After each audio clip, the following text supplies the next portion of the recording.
Salut à vous, bien-aimés dans le Seigneur. Nous vous bénissons de la part de Dieu notre Père, en Jésus-Christ, le seul Sauveur, le seul Seigneur, le Roi des rois, celui qui était, qui est et qui revient bientôt. Nous voulons encore partager la parole du Seigneur avec vous et nous voulons nous entretenir sur la question de la foi, car c'est un pilier fondamental dans notre marche avec le Seigneur. Et si nous sommes confus dans ce qui concerne la foi, je crois que notre vie chrétienne, on risque de se tromper. Ou bien, si vous m'écoutez et vous avez une autre compréhension de la foi, j'aimerais que vous écoutez cela attentivement. Parce que la foi est tellement centrale dans la quête de la connaissance de la vérité, la quête de la connaissance de Dieu. Généralement, dans les religions, ou bien selon les hommes, on parle de foi liée à des croyances religieuses, à des croyances à une certaine divinité. Ok? Et généralement, beaucoup de chrétiens, ou bien beaucoup de personnes, parlent de foi et ils disent que tout le monde a la foi. Non, bien dans le Seigneur, tout le monde n'a pas la foi. L'Écriture est claire et sans équivoque là-dessus. L'Écriture dit dans Ephésiens 4, verset 5, bien dans le Seigneur, qu'il y a une seule foi. Donc ça veut dire quoi? Ça veut dire que soit on est dans cette foi, soit on n'est pas dans cette foi. C'est tout. Soit on est dans cette foi, soit on n'est pas dans cette foi. Or, pourquoi la question de la foi est fondamentale? Parce que Dieu, lorsque l'homme pêche, il est séparé de Dieu. Pour se rapprocher de Dieu, l'Écriture fait mention beaucoup de la foi. Or, qu'est-ce que la foi en réalité? Qu'est-ce que la foi doit procurer et qu'est-ce qu'elle doit engendrer? Ok, bien dans le Seigneur. Lisons l'Écriture, lisons l'Écriture. Lisons Hébreu. On commence alors par Hébreu. Hébreu 11. L'Écriture dit ceci. Hébreu 11, à partir du verset 1. Or, la foi rend présente les choses qu'on espère. Elle est une démonstration de celles qu'on ne voit point. Alléluia. L'Écriture dit que la foi est une ferme assurance des choses qu'on espère et une démonstration de celles qu'on ne voit point. Ok? Donc, on voit dans ce qu'on appelle la foi une connexion avec l'espérance. Oh, nous avons déjà prêché sur l'espérance. On voit avec ce qu'on appelle la foi dans les Écritures une connexion avec les choses invisibles. Donc vous voyez que lorsqu'on parle de la foi, c'est quelque chose qui est lié au surnaturel avec l'invisible. Ce n'est pas quelque chose qui est lié avec ce qu'on voit dans le siècle présent, c'est-à-dire dans la vue humaine, dans la vue charnelle. Ce n'est pas lié au monde matériel. Cette foi donc va faire une telle manifestation sur le monde matériel afin que la réalité de ce qui est spirituel, de ce qu'on ne voit pas, soit attestée. Voilà ce que c'est que la foi, telle que la Bible la traduit. Donc ce n'est pas un assemblage de doctrines auxquelles on croit qui prouve qu'on est dans la foi. On est peut-être dans une foi, mais ce n'est pas la foi dont la parole du Seigneur parle. Or, la foi, elle doit venir de quelque chose. Et l'Écriture nous dit que la foi vient de ce qu'on entend de la parole de Dieu. Ok. Donc ça veut dire que pour être en contact avec Dieu, il faut recevoir sa parole. Pour vivre toute notre vie chrétienne, notre vie avec Dieu, notre vie spirituelle, il faut la foi. Ok. Et maintenant, comme on a dit, ce qui produit ça, c'est la parole de Dieu. Ça veut dire, pourquoi il y a une seule foi? Si ce que quelqu'un a reçu, ce n'est pas la parole de Dieu. Donc si c'est sur quoi il se base, il s'appuie pour parler de sa foi, ce n'est pas la parole de Dieu, il n'est pas tout simplement dans la foi. Alléluia. Bien le Seigneur, on va aller tout doucement, on pose les sous-bassements. Je dis encore ceci, je redis, que la foi est ce qui nous permet d'aller vers Dieu, et c'est la foi qui nous permet d'être en contact avec Dieu. Comme j'ai lu la définition de la foi, on voit que c'est lié à ce qui est invisible. Oh, Dieu est invisible. C'est lié à l'espérance. Oh, nous avons déjà fait l'enseignement sur l'espérance. L'espérance l'Écriture précise qu'il y a une seule espérance qui n'a rien à voir avec le monde matériel. Ok? Qui a à voir avec les choses impérissables que Dieu a préparées pour ceux qui l'aiment. Ok. Lisons, on est toujours dans Hébreu 11. Hébreu 11, verset 6. À partir du verset 6, on dit ceci. Or, il est impossible de lui être agréable sans la foi, c'est-à-dire à Dieu. Car il faut que celui qui vient à Dieu, ou bien qui s'approche de Dieu, croit que Dieu est et qu'il est le rémunérateur de ceux qui le cherchent. Amen. Vous voyez? L'Écriture précise que il est impossible d'être agréable à Dieu. Impossible de plaire à Dieu sans la foi. Ok? Et que celui qui s'approche, donc vous voyez qu'on parle de contact, il doit croire que Dieu est et qu'il est le rémunérateur de ceux qui le cherchent. Ça veut dire quoi? Les yeux de quelqu'un qui est rempli de la foi, ou bien qui marche par la foi, ses yeux ne sont pas braqués sur des choses visibles. Sa rémunération, tout ce qu'il bénéficie, tout ce qu'il a, ça ne vient pas de ce du monde matériel, de ses capacités humaines, mais bien de Dieu qui l'approche par la foi. Voilà pourquoi j'ai dit que la foi nous permet de nous approcher de Dieu et d'être en contact avec lui permanemment.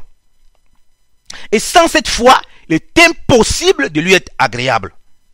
Alors, comme j'ai dit dans le départ, la foi doit être produite par quelque chose.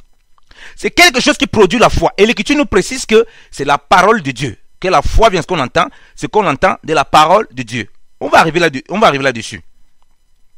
Remarquez bien, dans le Seigneur. Ici, l'Écriture met la foi comme quelque chose qu'on ne peut pas faire sans.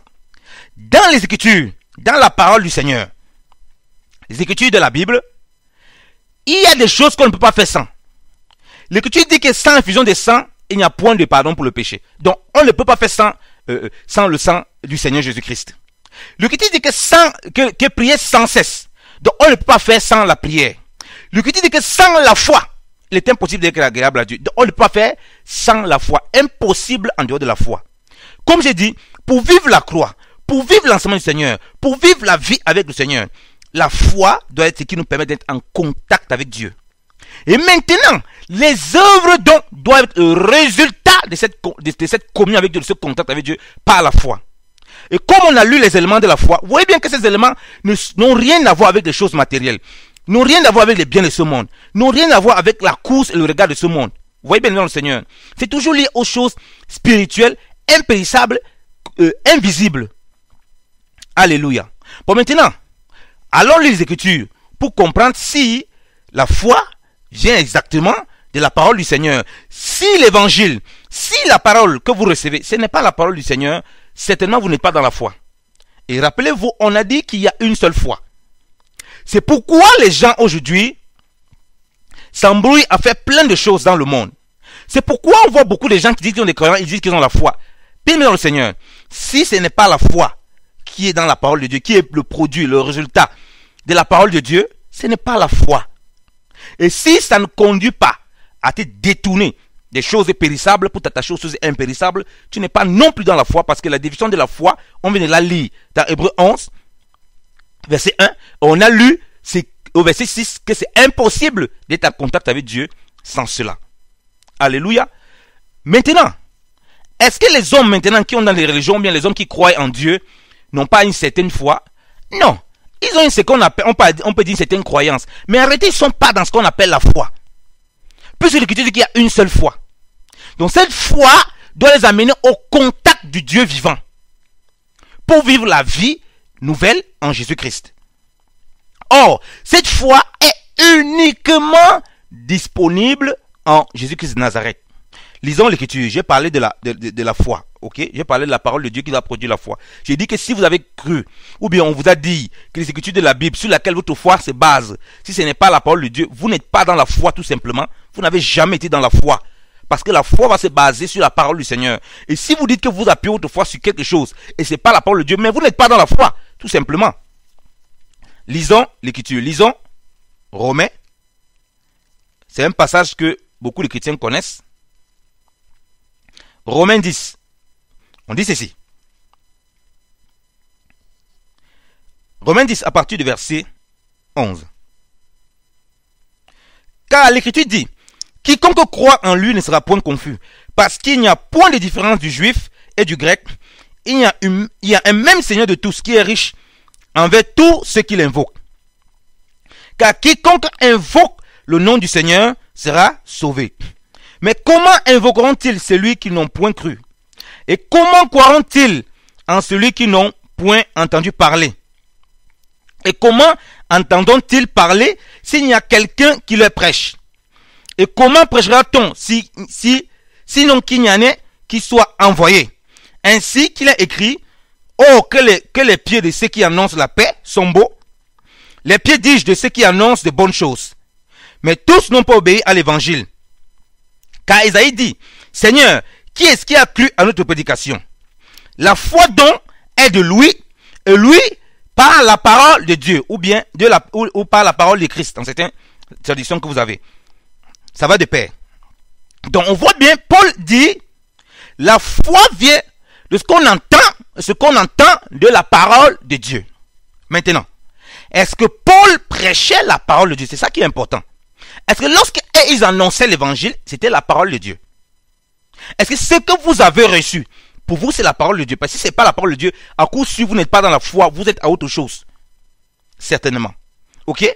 Principalement, on est déjà d'abord au début, avant même de parler de tout ce que la foi implique. Ok?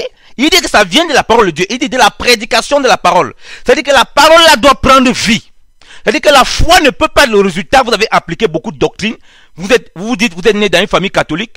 Vous avez la foi. Non, vous n'avez pas la foi. Dans la Bible, il n'y a pas de foi. Il n'y a pas foi catholique. Il n'y a pas foi protestante. Il n'y a pas foi évangélique. Il n'y a pas foi apostolique. La Bible dit qu'il y a une seule foi. Et on verra bien que c'est la foi en Jésus-Christ. Ça se résume, au fait, c'est la foi au Dieu vivant. La foi en Dieu. La foi en Jésus-Christ, par Jésus-Christ et pour Jésus-Christ. Et principalement, tout ça va toujours être englobé par la foi en Jésus-Christ de Nazareth, qui se résume par une seule foi. Donc, Paul, par le Saint-Esprit, dit que comment les gens vont croire si personne ne leur prêche? Et que la foi dont va venir, parce qu'on entend, ce qu'on entend qui est la parole de Dieu. Lisons l'Écriture, lisons Actes. Est-ce que les frères prêchaient donc ce qu'ils prêchaient était la parole de Dieu? Oui, lisons Actes. À partir du verset Acte 13. À partir du verset 4. Eux donc étant envoyés par le Saint-Esprit, c'est-à-dire Paul et Barnabas qui avaient été mis à part par le Saint-Esprit pour annoncer l'évangile. L'Écriture dit ceci. Eux donc étant envoyés par le Saint-Esprit descendit en Séleucie. Et de là ils naviguaient en Chypre. Et quand ils furent à Salamis, ils annonçaient la parole de Dieu dans les synagogues des Juifs et ils avaient aussi Jean pour aide.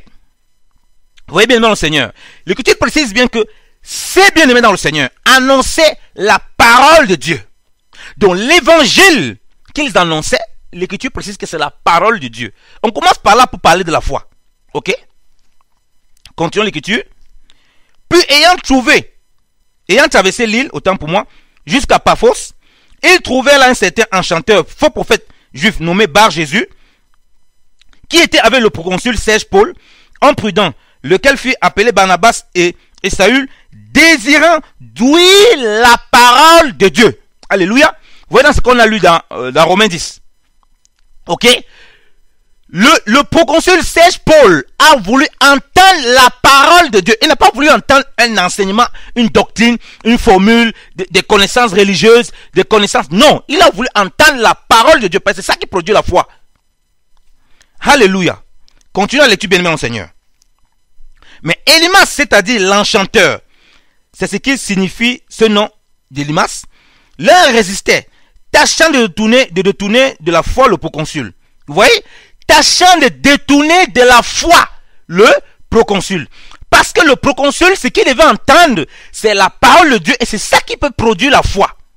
Alléluia. Ces paroles qui prêchaient le Christ crucifié, ressuscité, crucifié, mort à la croix, enseveli et ressuscité, qui nous donne maintenant la capacité de quitter des ténèbres à la lumière, d'être appelé enfant de Dieu, de recevoir l'esprit de la promesse par la foi, de s'approcher de Dieu avec assurance, d'avoir les yeux détournés de ce qui périt pour commencer à s'attacher à ce qui est éternel.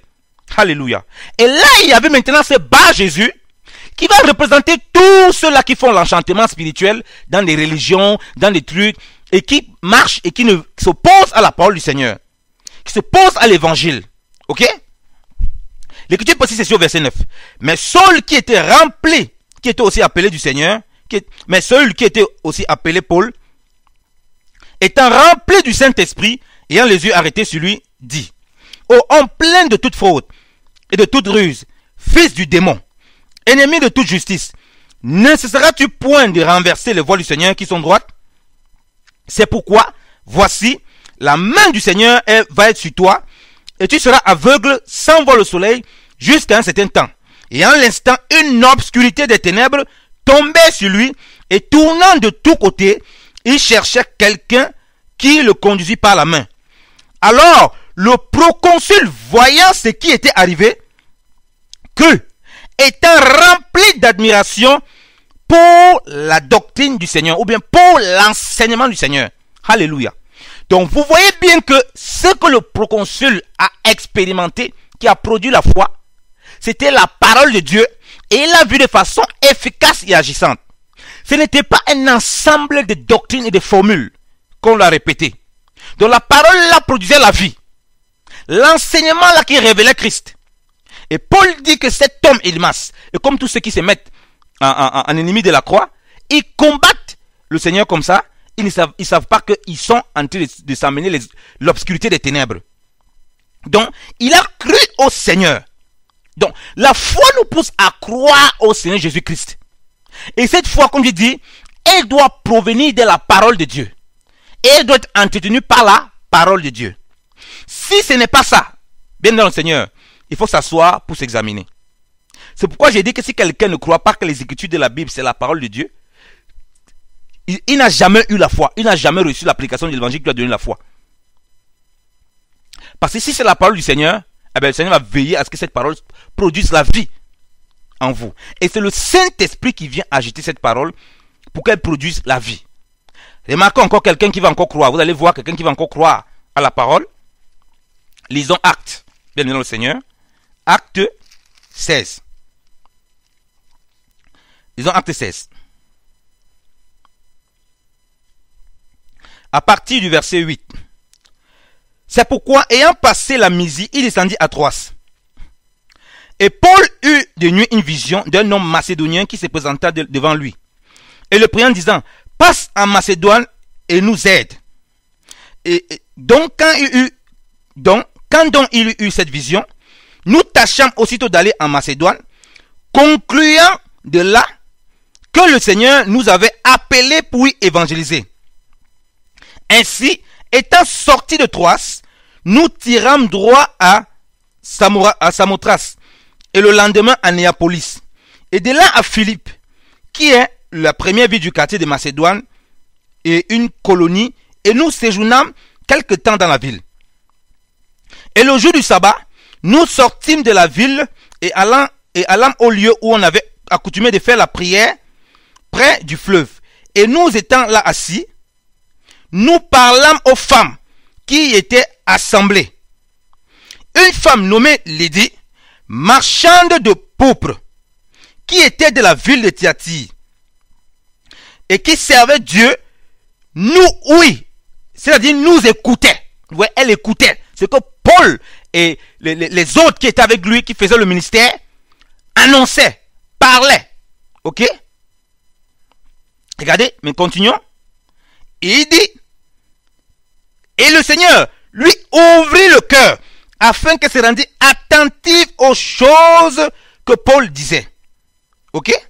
Donc, le Seigneur ouvrait son cœur, afin qu'elle soit attentive aux choses que Paul disait. Rappelez-vous que Paul a prêché au proconsul. Et ces Elimas, ces magiciens, comme les magiciens du monde présent, du siècle présent, voulaient détourner le proconsul de la foi. Ok? Parce qu'ils ne voulaient pas qu'il entende cette parole qui doit produire la vie, cette parole qui doit produire la foi en lui. L'Écriture nous dit que la femme entendait la parole, et le Seigneur a ouvert, elle était attentive. C'est pourquoi l'Écriture dit que si vous entendez sa voix, n'endurcissez pas votre cœur. Donc elle était attentive. Cette parole a produit la foi. Le Seigneur a ouvert son cœur. Cette parole a produit la foi. Et ensuite, au verset 15, après elle a eu été baptisée avec sa famille, elle nous prie en disant, si vous m'estimez être fidèle au Seigneur, entrez dans ma maison et y demeurez. Et elle nous y contraignit. Amen. Donc on voit bien que la foi dans la parole du Seigneur provient toujours de la parole de Dieu. Alléluia. La foi ne peut pas venir d'un ensemble des reliques, d'un ensemble des rites, d'un ensemble de formulations doctrinales qu'on a fait qui vous procure la foi. en aucun cas. Donc, Paul et les apôtres ont toujours prêché la repentance et la conversion au Seigneur Jésus-Christ et de croire en son nom et d'avoir la foi en lui. Et c'est uniquement en ayant la foi en lui qu'on expérimente le salut et que la vie du Seigneur coule au travers de nous. De telle sorte que les œuvres qu'on doit produire, ça doit être les résultantes de la foi et non l'inverse. Alléluia. Donc, bien aimé dans le Seigneur, voilà pourquoi la méditation de la parole de Dieu, vous comprenez pourquoi Dieu a dit à Josué, médite cette parole jour et nuit et prends garde à observer ce qui est écrit. C'est alors que tu vas prospérer, c'est alors que tu vas progresser dans ce que tu entreprends. Parce que ce qui va entretenir ta foi, c'est la parole de Dieu. Par exemple, l'Écriture nous demande de nous examiner nous-mêmes si nous sommes encore dans la foi. Tu vas t'examiner toi-même sur quels critères, sur quelle base? Sur la base de la parole du Seigneur. Parce que c'est elle qui produit la foi et c'est elle qui doit t'entretenir. Lisons l'Écriture qui le dit. Paul le dit toujours aux Corinthiens. Lisons, allons dans Corinthiens, 2 Corinthiens 13. Bien aimé dans le Seigneur, 2 Corinthiens 13. À partir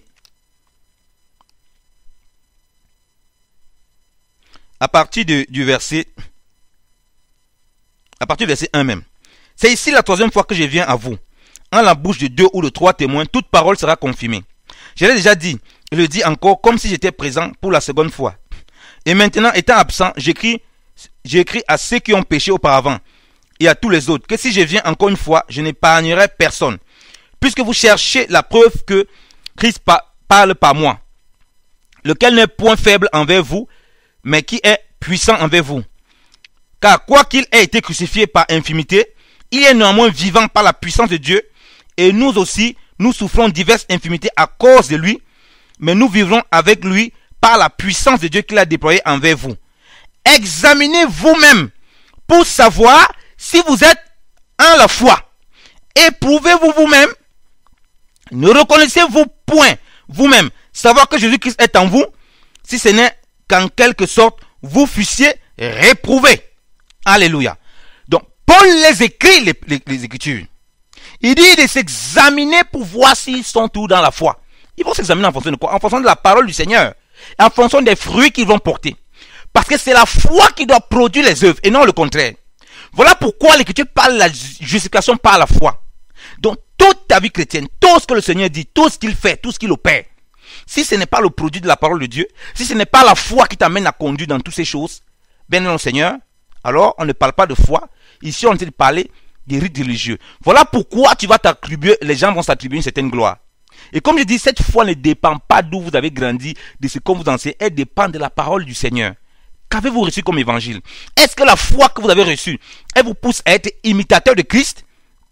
À vous attacher à ce qui est impérissable? À vous attacher à l'espérance qui est en Jésus-Christ, la seule espérance? À vous attacher à ce qui est impérissable, ce qui est invisible? Ou bien elle vous pousse à vous attacher au monde matériel, à vous attacher à tout ce qui périsse? Voilà pourquoi les gens font des guéguerres.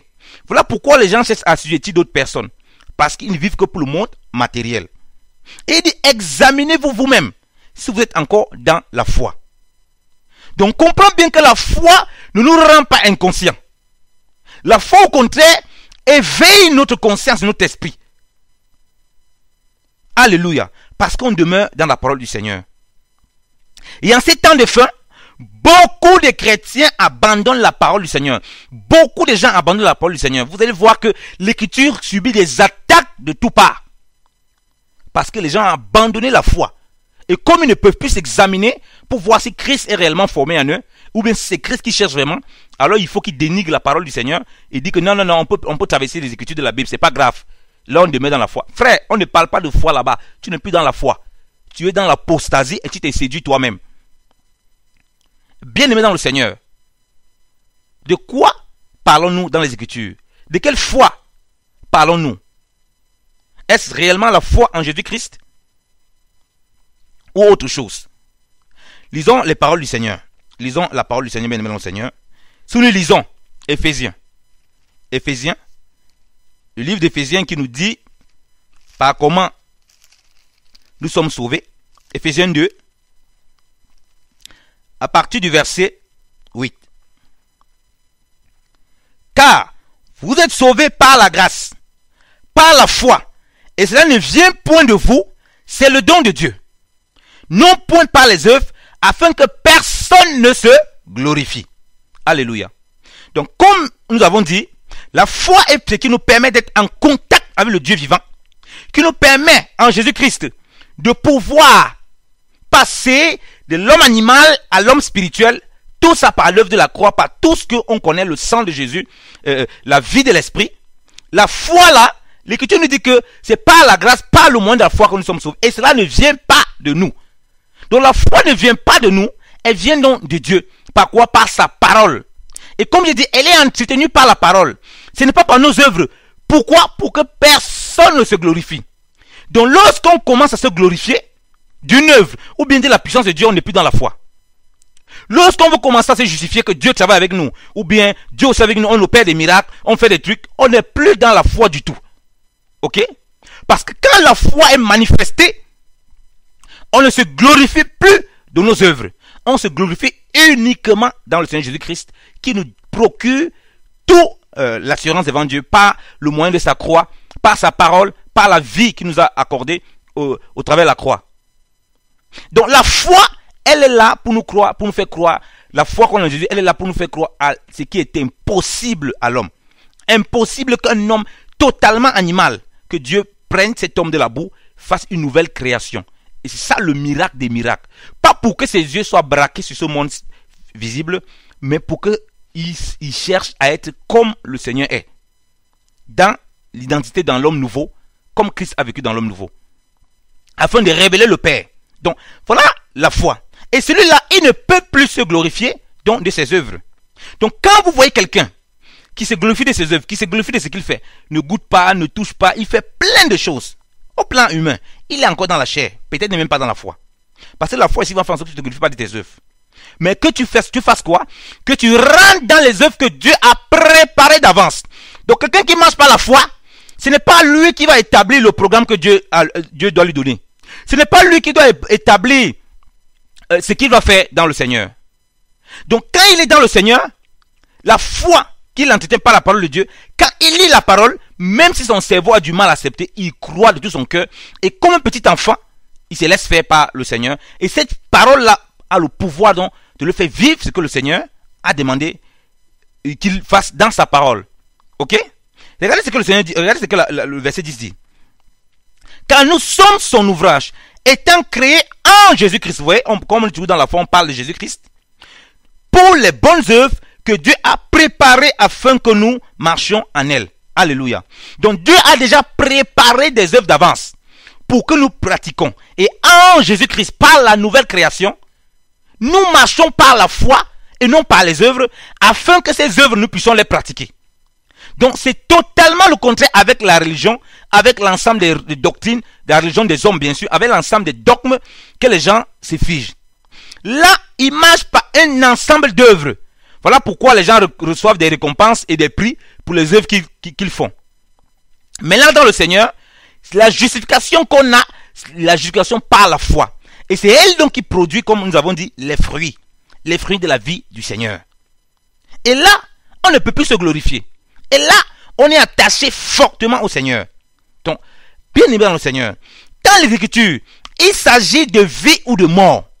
Soit on reçoit réellement la vie qui est en Jésus-Christ par la foi en lui, soit on a la mort. Soit on se cherche. Parce que, comme je dis toujours, tout le monde peut prendre les Écritures et fabriquer sa doctrine. Ces mêmes Écritures de la Bible, certains prennent ces mêmes Écritures pour dire que la Bible n'est pas la parole du Seigneur. Ces mêmes Écritures, certains prennent les Écritures pour s'enrichir. De ces mêmes Écritures, certains prennent les Écritures pour accomplir tous leurs projets personnels. Sont-ils réellement dans la foi? Bien aimé dans le Seigneur, la foi nous pousse à dépendre exclusivement du Seigneur. Parce que comme on l'a lu dans Hébreux 11, verset 6, sans la foi, il est impossible d'être agréable à Dieu. Que celui qui s'approche de Dieu croit que Dieu est, et qui est celui qui est le rémunérateur de tous ceux qui le recherchent, tous ceux qui s'approchent de lui. Alléluia. Donc voilà pourquoi j'ai dit, quand quelqu'un fait l'œuvre du Seigneur, qu'il va commencer à vous parler de l'argent, à vous parler des choses, à vous imposer, il ne vit plus par la foi, il vit maintenant par ses propres œuvres. Parce que la foi nous conduit à être dépendants totalement du Seigneur notre Dieu. Regardez ce que la foi fait. Regardez vous-même la vertu de la foi. On est enfant de Dieu par la foi. Lisons l'Écriture. Galates, disons Galates, bien aimé dans le Seigneur. On dit ceci, Galates 3, à partir du verset 24. La loi donc était notre conducteur pour nous amener à Christ, afin que nous fussions justifiés par la foi. On parlera de la justification par la foi, mais nous parlons de la foi déjà pour voir dans quelle disposition nous sommes dans le Seigneur. Ok? Il dit, parce que vous êtes tous enfants de Dieu par la foi en Jésus-Christ. Alléluia. Or, pour être enfant de Dieu, il faut recevoir le Saint-Esprit. Et comme on a dit, pour recevoir le Saint-Esprit, il faut que tu aies reçu la parole du Seigneur, qui doit produire la vie, qui produit aussi la foi. Ok? Et là, on dit, vous êtes enfants de Dieu par la foi en Jésus-Christ. Donc voilà, donc, ça veut dire quoi, bien aimé dans le Seigneur? Tu ne peux pas être enfant de Dieu si ce n'est pas par la foi en Jésus-Christ. Cette foi qui te fait détourner du monde matériel au monde spirituel, qui te fait détourner de la convoitise du monde, est attachée au Seigneur. Il dit que vous êtes enfant de Dieu par la foi en Jésus-Christ. Donc si la foi ce n'est pas en Jésus-Christ, c'est toutes les doctrines que tu veux. Si ce n'est pas en Jésus-Christ, cette foi qui est décrite dans Hébreux 11 verset 1, tu n'es pas dans la foi. Peu importe toutes les croyances, peu importe que tu sois dans une religion chrétienne ou pas, tu n'es pas dans la foi. Rappelez-vous que nous avons lu Ephésiens 4 verset 5, qu'il y a une seule foi. Donc, il n'y a pas moyen de faire semblant avec la foi. Soit on est dans les ténèbres, soit on est dans la lumière, soit on est dans la véritable foi, soit on ne l'est pas. On ne peut pas se cacher avec ces bases fondamentales que le Seigneur a posées. Or, ceux qui sont dans la situation de la grâce, la foi qu'ils doivent avoir, c'est de croire que tout est possible au Seigneur. Et le Seigneur va le dire dans Marc 9, que tout est possible à celui qui croit. Et sans la foi, on ne peut même pas parler de prière. Lorsque nous rentrons dans la prière, comme c'est la foi qui nous permet de nous approcher du Seigneur, comme c'est la foi qui nous permet de réaliser ce qu'il est réellement, comme c'est la foi qui nous permet de vivre les fruits, qui nous permet de vivre les œuvres qu'il a préparées d'avance pour nous, bien aimé le Seigneur, si nous ne rentrons pas dans la prière par la foi, eh bien, nous ne sommes pas différents des religieux qui passent le temps, ou bien des personnes qui ont des croyances, qui passent le temps à faire des reliques. Voilà pourquoi Jésus a dit que ne faites pas comme des païens qui passent le temps à répéter des prières, croyant être exaucés, parce qu'ils ne sont pas dans la foi. Parce qu'ils ne sont pas dans la foi, ils viennent commander. Donc la foi, elle n'a rien à voir avec la mendicité spirituelle. Nous ne venons pas des mendiants spirituels. Donc quelqu'un qui est venu à la foi et que tout ce qu'il vient, c'est demander des choses de ce monde, alors il n'est pas dans la foi. Il n'a pas compris pourquoi il est dans la foi. Donc le but, bien le Seigneur, de cette foi, c'est de nous faire vivre réellement comme le Seigneur Jésus-Christ a vécu. Il est venu sur la terre, il a vécu comme un simple homme, il vivait totalement dépendant du Père par la foi. Il n'avait pas maison, machine, truc, il vivait dans la simplicité. Mais toute la révélation du Père était donnée au travers de lui, toute la vie de Dieu était manifestée au travers de lui. Voilà ce que la foi véritable vient produire. Or, si cette foi, si on prétend être dans la foi en Jésus-Christ, et ça ne produit pas cela, alors il faut qu'on examine réellement de quelle foi nous parlons. Lisons l'Écriture. Quand le Seigneur parle à Paul, il lui parle de la mission qu'il lui a confiée.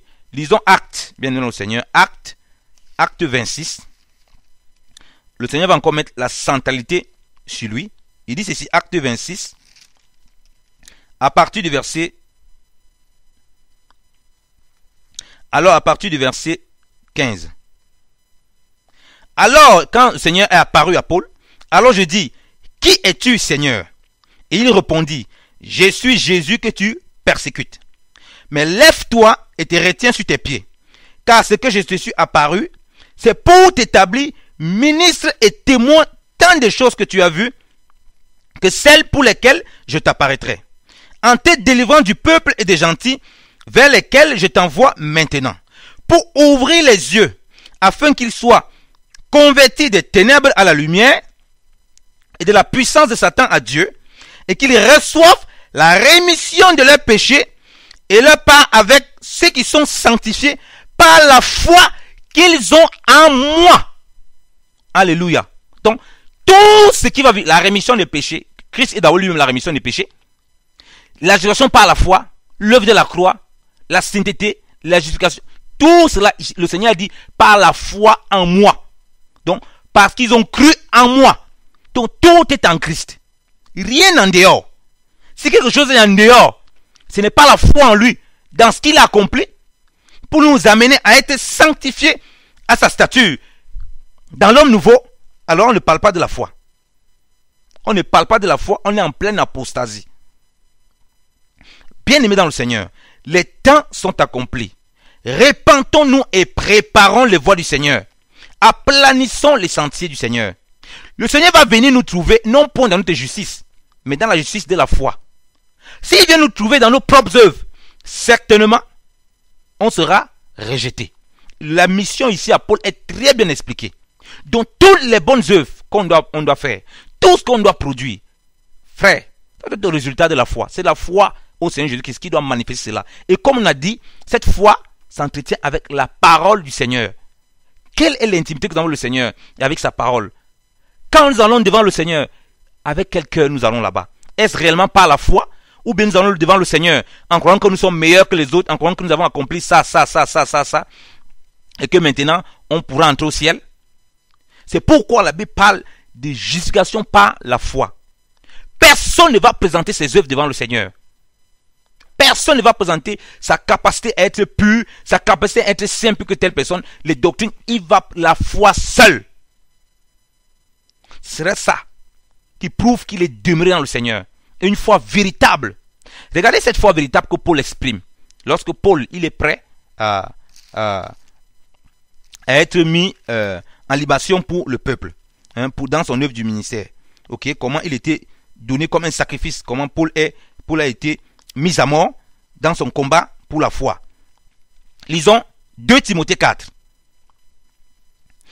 À partir du verset 1, pour comprendre bien l'état dans lequel Paul explique bien ces choses. Il dit, je te conjure devant Dieu et devant le Seigneur Jésus-Christ, qui doit juger les vivants et les morts en son apparition et en son règne. Prêche la parole, insiste dans toutes les occasions. Reprends, il dit bien, prêche la parole. Reprends, censure, exhorte avec toute douceur d'esprit et avec doctrine, ou bien avec enseignement. Car le temps viendra auquel ils ne souffriront point la saine doctrine, c'est-à-dire le saint enseignement, mais aimant qu'on les chatouille les oreilles par des discours agréables. Ils chercheront des docteurs qui répondent à leurs désirs. Et ils détourneront leurs oreilles de la vérité et se tourneront aux fables. Alléluia. Donc, il explique premièrement à Timothée, prêche la parole en temps favorable comme en temps défavorable. Et on va voir la finalité de ce que cette parole doit produire. Il dit, les gens vont détourner leur oreille de la vérité. Ils vont plus vouloir écouter la parole qui produit la foi et qui doit maintenir la foi véritable au Seigneur. Comme je dis, cette foi qui a l'identification avec le Seigneur et qui ne s'attache pas aux choses de ce monde, mais qui s'attache exclusivement au Seigneur dans l'homme nouveau. Il dit, mais au verset 5, mais toi veille en toutes choses, souffre les afflictions, fais l'œuvre d'un évangéliste, rends ton ministère pleinement approuvé. Car pour moi, je m'en vais maintenant, mis pour l'expression du sacrifice, et le temps de mon départ est proche. J'ai combattu le bon combat, j'ai achevé la course, j'ai gardé la foi. Alléluia. Donc, tout ce que Paul dit, il dit à Timothée de le faire. Ça veut dire que les gens doivent finir leur vie, être dans la même condition que Paul se trouve là. Combattre le bon combat et garder la foi. Car c'est la foi qui doit faire vivre toute la parole du Seigneur. Puisque c'est la foi, cette foi elle est produite par cette même parole. Avec toutes les armes spirituelles que Dieu vous a données. C'est la foi. Il dit donc que les gens vont détourner leur oreille de la parole, de la vérité, pour s'attacher à un fou le docteur. Et même qu'on les chatouille les oreilles. Ils vont vouloir entendre des choses. Vous savez, les hommes veulent... L'homme est un homme... L'homme veut toujours faire quelque chose pour se glorifier. L'homme veut toujours compléter quelque chose. Vous voyez les gens, le sacrifice de Christ est parfait. Mais les gens veulent compléter ça, ils trouvent que c'est insuffisant. Au lieu de croire à cela pour voir le Seigneur les élever et les faire vivre sa parole, ils disent non, c'est pas suffisant. Nous allons nous-mêmes inventer, nous allons nous-mêmes aller au ciel, nous allons nous-mêmes aller dans des visions et là on va prendre des doctrines, on va appliquer, on va vivre par la foi ou bien on va croire à ça et puis ça va nous donner la vie. C'est pourquoi les gens n'ont aucune paix. Donc Paul résume tout son ministère en fonction de l'apostasie qu'il est en train de parler à Timothée, où les gens vont entendre des choses, on a démangeant des choses agréables. Ils vont préférer qu'on les chatouille les oreilles. Ok? Ils vont plus vivre par la foi. Parce que quelqu'un qui vit par la foi, il doit finir comme Paul l'a dit, que j'ai combattu le bon combat. J'ai gardé la foi. Par quoi? Par la parole. Il dit, au reste, la couronne de justice. Vous voyez maintenant, il parle de la couronne de justice. Donc, la justification par la foi. Mais réservée. Pourquoi? À cause de la foi. Pas à cause de mes propres œuvres. Paul qui a voyagé dans tout le monde entier, qui avait une telle puissance, lui que son mouchoir guérissait les malades, son mouchoir, il restait les morts, un homme puissant en œuvre, mais il dit bien, j'ai combattu le bon combat, j'ai gardé la foi, la couronne de justice m'est réservée à cause de la foi, pas par ma propre justice. Et il dit encore, regardez ce qui est important, et le Seigneur, juste juge, me la rendra en cette journée-là, et non seulement à moi, mais aussi à tous ceux qui auront aimé son apparition. Amen. Vous voyez ici que c'est lié à l'espérance. Voilà pourquoi il faut que vous écoutez l'enseignement sur l'espérance. Il dit à ceux qui ont aimé son apparition, c'est-à-dire que le Seigneur va venir pour enlever ceux qui lui appartiennent. Donc, Paul disait aux Philippiens, il est pressé des deux côtés. D'un côté de rester là, d'un côté de partir pour rejoindre le Seigneur, ce qui serait une meilleure chose pour lui. Il dit que Christ lui a un gain, que ce soit à mourir ou à vivre. Ok? On voit que l'espérance auquel il était attaché, pas dans sa foi, c'était non seulement d'être une même plante avec le Seigneur, de vivre vraiment la vie de crucifixion et la vie de résurrection en Jésus-Christ, mais il attendait patiemment le Seigneur. Et il dit donc que cette couronne-là de justice qui est accordée, qui est réservée à ceux qui demeurent dans la foi, qui gardent la foi, qui s'examinent en fonction de la parole de Dieu, et dont la parole de Dieu produit la foi en eux, et qui vivent par la foi, parce que l'Écriture prévient que le juste vivra par la foi. Or, le juste, c'est celui qui a été justifié.